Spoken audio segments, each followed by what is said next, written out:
several hours ሊሆን ይችላል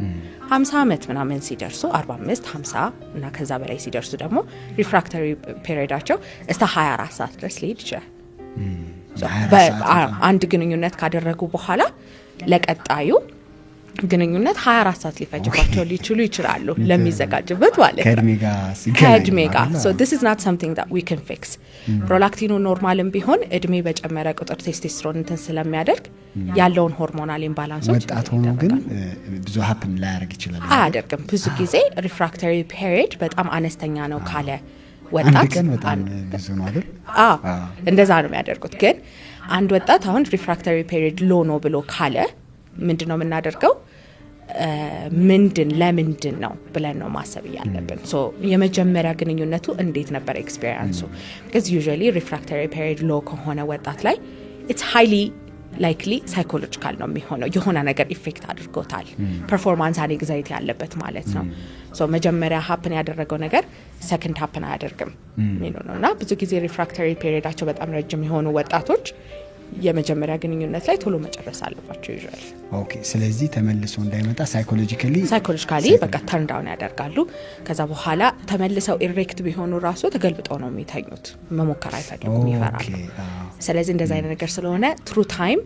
ለዛ ለሁለተኛ ዙር ግንኙነት ያላቸው ነገር እየቀነሱት ይመጣሉ ማለት ነው እና ብዙ ጊዜ ቶሎ መጨረሱን ስናስተካክለው ሁለተኛ ሶስተኛ ዙር ምናምን መሄድ ጀምረው ተመችቷቸው ይመለሳሉ ማለት ነው አፍተር ትሪትመንት ለክትትል ሲመጡ ኦኬ እና ውጤቱን ይናገራሉ ያስ ከዛ አምስተኛው ለግንኙነት ፍላጎት ማለት ነው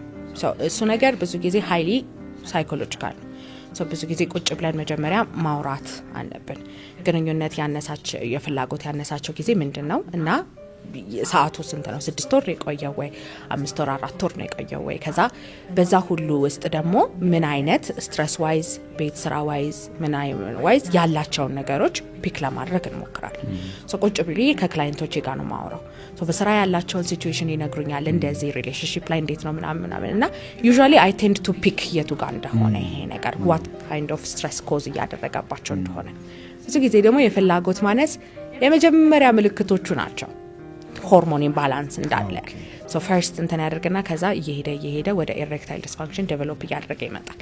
ሶ ቴስቶስትሮን ቦርደር ላይን ሲሆን ዴፊሽንት ደረጃ ሊደርስ ሲል የግንኙነት ፍላጎት ያንሳል ኦኬ ሶ መጀመሪያ ምልክት ነው ኢኒሺያል ስቴጆቹ ናቸው ብለን ነው የምናስበው የግንኙነት ፍላጎት ማነስ ደግሞ እየሄደ በመጣ ቁጥር ጭራሽ እየታጣ ሌላ ነገር እየታጣ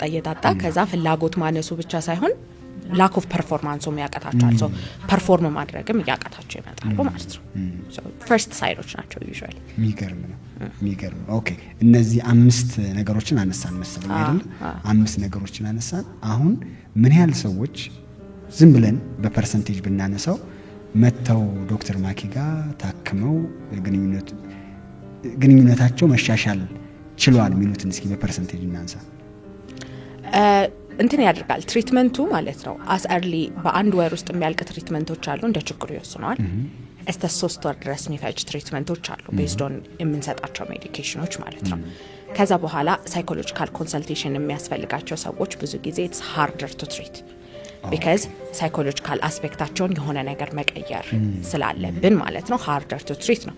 ግን ሆርሞናል ኢምባላንሶች ኢዚ ናቸው ይመጣሉ ሆርሞን ኢምባላንስ ካለ ያንን ሆርሞን ሪፕሌስ ማድረግ ነው ከዛ በኋላ ቼንጅ ያመጣሉ ማለት ነው